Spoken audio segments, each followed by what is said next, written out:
Aujourd'hui, on va voir les footballeurs qui se ressemblent le plus entre eux. C'est parti. Alors, on commence évidemment avec les deux premiers de la miniature de cette vidéo, Dida et Mbappé. Donc, je pense qu'il y a quand même une ressemblance qui est vraiment frappante. Après, voilà, il faut aller quand même chercher les détails. Sachant que pour la petite anecdote, Mbappé est né en 98 et à la même année où Mbappé est né, Dida était le gardien du Brésil lors de la finale de la Coupe du Monde France-Brésil 98. Ce qui est quand même une anecdote assez incroyable. Si je devrais donner un pourcentage sur cette ressemblance entre les deux, je dirais, allez, un petit 65%. On enchaîne directement avec Nathan Ake et Ruud Gullit. Alors là, je trouve qu'il y a vraiment une grosse ressemblance. Enfin, déjà, avec la coupe de cheveux, hein, ça dépend les moments de leur carrière. Mais aussi les yeux, enfin tout ce qui est un petit peu le visage, le nez, les yeux, les traits du visage, etc. Je trouve vraiment qu'il y a une ressemblance, une grosse ressemblance. Et pour ça, je dirais un petit 75%. Parce qu'en regardant certaines photos, on peut vraiment se laisser emporter par la ressemblance de ces deux joueurs. N'hésitez pas à me dire ce que vous en pensez, en tout cas dans les commentaires, des joueurs qui vont suivre et de leur ressemblance. Alors attendez, il y a un petit problème.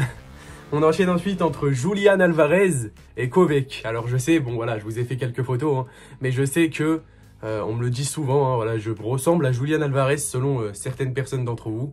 Donc voilà, je vous montre quelques photos, j'ai essayé de faire la même tête que Julian Alvarez. Et n'hésitez pas à me dire si je le ressemble vraiment, mais moi allez, je dirais un petit 40% de ressemblance, pas plus, mais peut-être au niveau des yeux, je sais pas, mais voilà, je vois beaucoup de personnes qui me spamment, ouais, tu ressembles à Alvarez, t'es le sosie d'Alvarez, du coup voilà, j'étais obligé de vous en parler.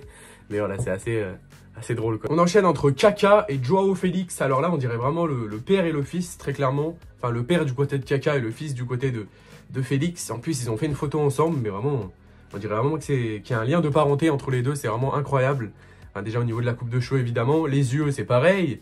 Le visage, c'est pareil. Vraiment, ils se ressemblent comme deux gouttes d'eau, vraiment presque. Donc, n'hésitez pas à me dire ce que vous en pensez, mais quelle ressemblance incroyable entre les deux. C'est la fin de cette vidéo, j'espère qu'elle vous aura plu. Si c'est le cas, n'hésitez pas à liker, à m'exploser du coup la barre des likes, à vous abonner et à me dire un commentaire de ce que vous en avez pensé.